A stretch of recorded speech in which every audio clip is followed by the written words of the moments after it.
I'm on the edge of the Yorkshire Wolds. I'm looking north at the moment. It's a cold day and the moors there are beginning to rise up, shrouded in mist. Beautiful in this weather.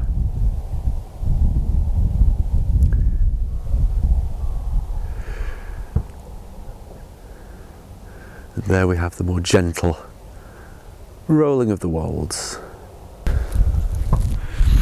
So I'm here to visit a deserted medieval village somewhere behind me actually.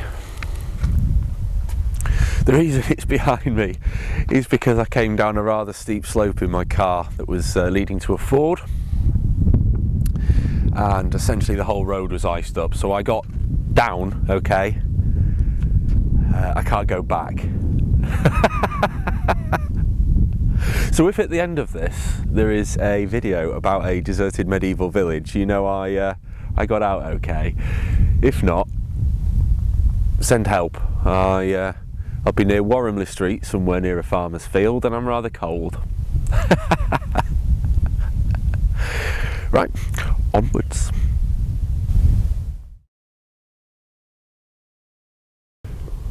So you'll be glad to know I'm not lost. Me and my car made it, and we're now very much on the edge of an ancient, deserted medieval village. Now, for those of you with a sharp eye might have noticed, you can sort of see outlines. They could be the outlines of the buildings, trackways and pathways of the village. Let's go and explore. As we walk in to Wharram Percy, I want to talk a little bit about the wolds. I've got a soft spot for them. They're gentle, rolling hills, hardly offensive to the eye. No jagged rocks or anything like that. Chalk underneath. So these are really dry valleys as well. You won't find many rivers running around here. But I think wold came from the word to signify the vast forests, woods that covered the landscape, and I've kind of covered that a little bit in other videos. Obviously it's not terribly wooded now, is it? It's quite Spartan. I guess we can blame people like the Romans first and foremost for that. But right now, it can't have been an easy place to live, thinking about these people in Wharram Percy. It's cold, it's barren, and it might be beautiful, but my ears feel like they're going to drop off. Couldn't have been an easy life. Although in summer, oh, you can get a different picture. Wildlife teeming with it. And those gentle rolling slopes and hills, lush green or golden with the harvest. In summer it is absolutely beautiful, and I may return anyway to do a more complete video, but just to show you the beauty and the change of the wolds. It certainly is ever changing. Okay. I'm so cold. This is marvellous. I'm making my way to Wharram Percy from the car park. All medieval villages surely had a car park. It's not sounding very historical so far, is it?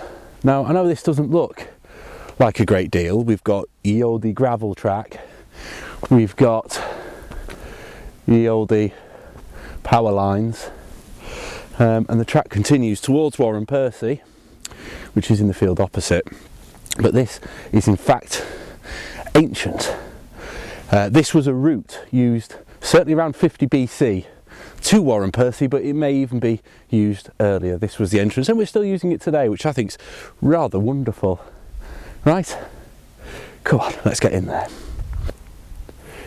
In the Iron Age, this area did contain farmsteads. There's not much archaeological evidence of that.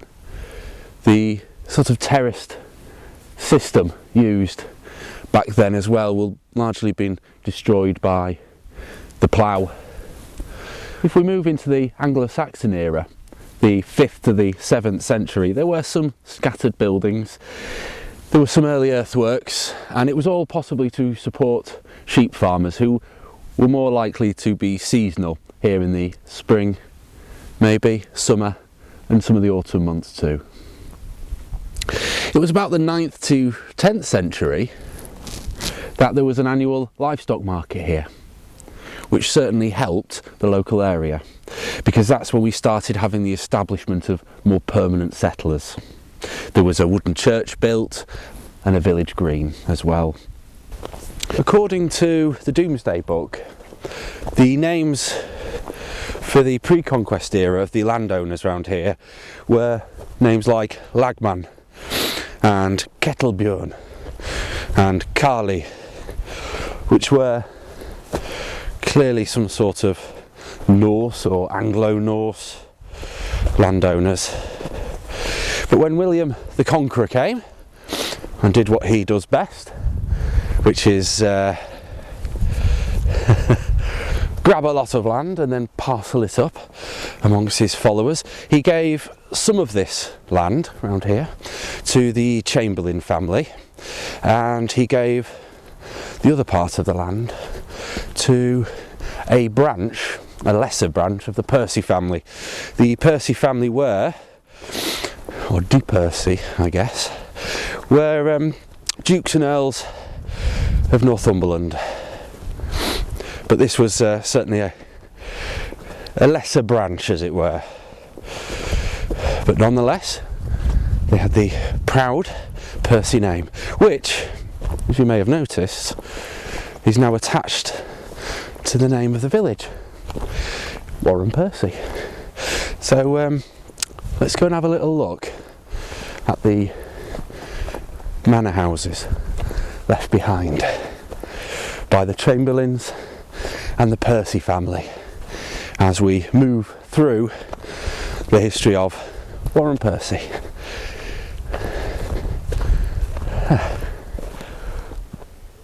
We're going over there.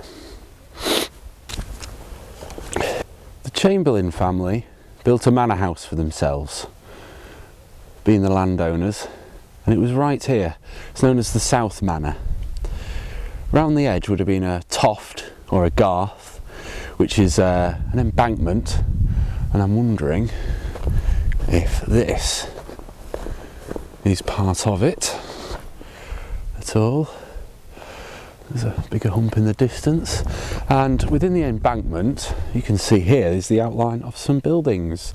Now the land on which the buildings stood was known as the Toft. By the side of these there was been a row of peasants' houses. So that was the South Manor, or part of it, and I'm now going to walk over towards the North Manor, because whilst the Percy family clearly were in the ascendancy, they purchased half of the Chamberlains' lands off them, and now being majority stakeholders, landowners, they decided that needed to stamp their mark on Wharram Percy, as it may be now called, I'm not sure, and build a manor house of their own known as the North Manor House. And at this time the church, which we'll go to shortly, still standing.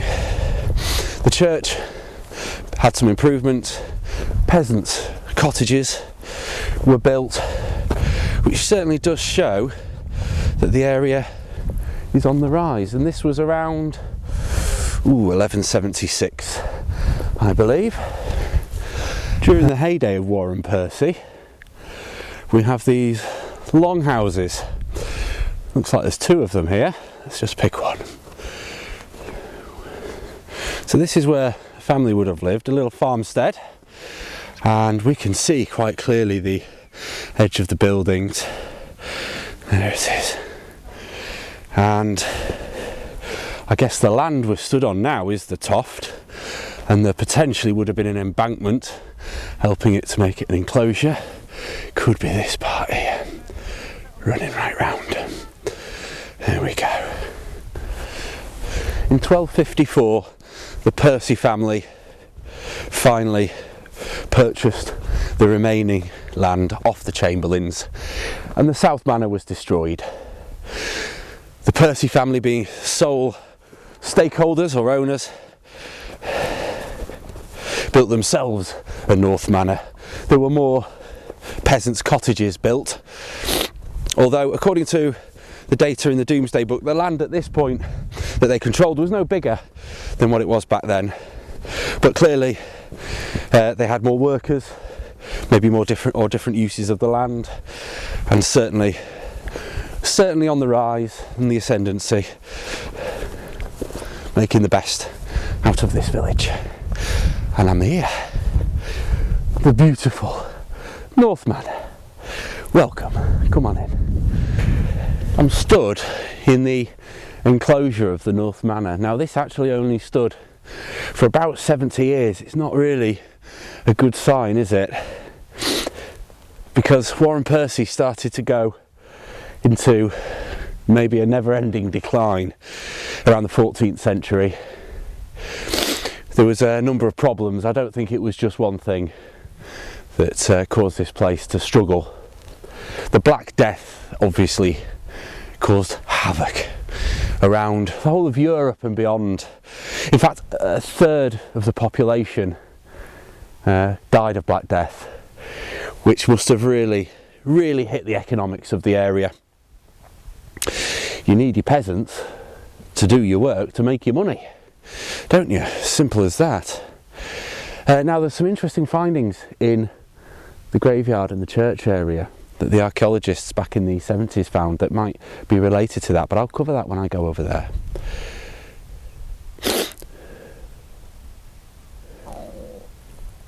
Another reason that this area struggled, and I've covered this in another video, that is the Scottish Wars of Independence, the sacking of Beverley. In that video I cover the Scots and the destruction, wholesale destruction of Yorkshire. Obviously this was part of it. This place suffered too. So if you haven't checked out my Sack of Beverley story from the Scottish Wars of Independence, do so. It's linked to this place. The struggles in that story are linked to the demise of here too.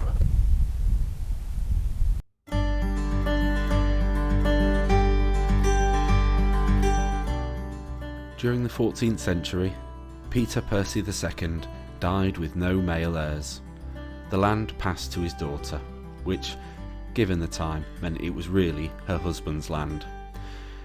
He was from Hesleyton and was part of the, Hesleyton family.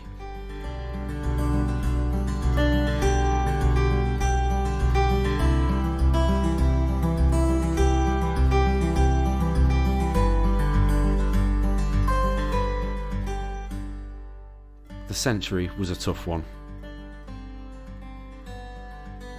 It didn't get any easier.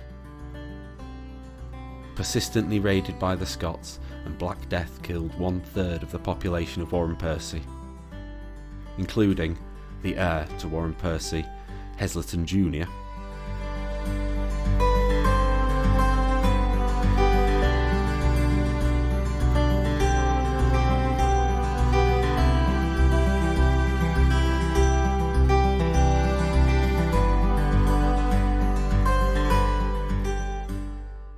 The value of the land was much reduced and now reverted back to a branch of the Percy family.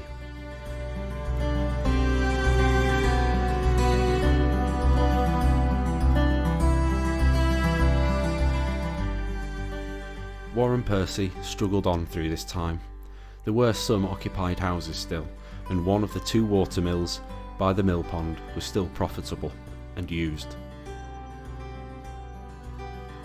The uncultivated land due to lack of workers was put back into use, but times were changing. The wool price increased, which meant it was more profitable to turn the farming land into pasture land, and the village continued to decline over the centuries.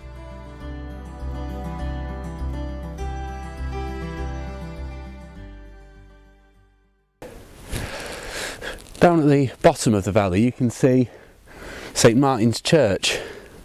Now the church was originally constructed, it's been out of wood, by the Norse or the Anglo-Norse who occupied the land pre-conquest. Over time it was added to, built in stone. As you can see, the bell tower's collapsed. I think it collapsed sometime in the late 50s. But when it was complete, it showed two carved shields, which must have been beautiful, of the Hilton family, who were the ones who were the many families who owned this property or land. Probably almost like a poisoned chalice, so it seems. It jumps about that much. But they built that tower, I believe, trying to rejuvenate things. It's incredible that the church is still there, though. Now in there is also the graveyard. And speaking of its demise, with plague being one of the factors, and we're in the middle of a pandemic at the moment, although not quite the same as the bubonic plague, is it? But they've excavated the bodies and found that around between the 11th and 14th century a lot of these bodies have been mutilated and burnt. 137 bones were found with knife marks scratched across them around the head and the neck area. 10 of them were decapitated and dismembered.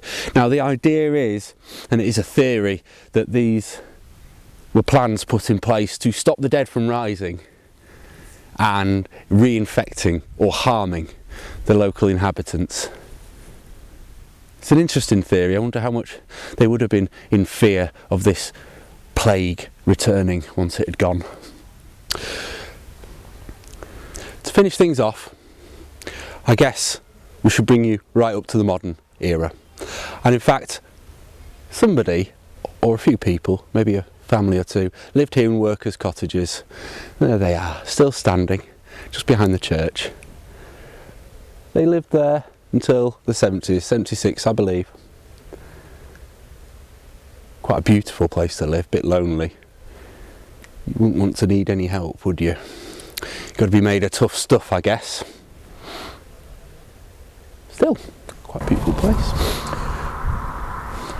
Well, there it is, one last look of Wharram Percy. There isn't much light left in the day, and I already pushed my luck earlier when I went down a completely iced road on a steep hill into a ford. We're alright though, we made it, we're grand somehow, so I'm not going to push my luck any further, but I hope you've enjoyed visiting Wharram Percy. I certainly have. It's nice to be out and about. It's been a beautiful day for it. If you are around Yorkshire, then go and visit. It's a gorgeous part of the world. Moors over there, wolds over there, history everywhere, and I tell you what, these wolds, and I know this from experience, produce a fine harvest, which makes a cracking beer. Until next time.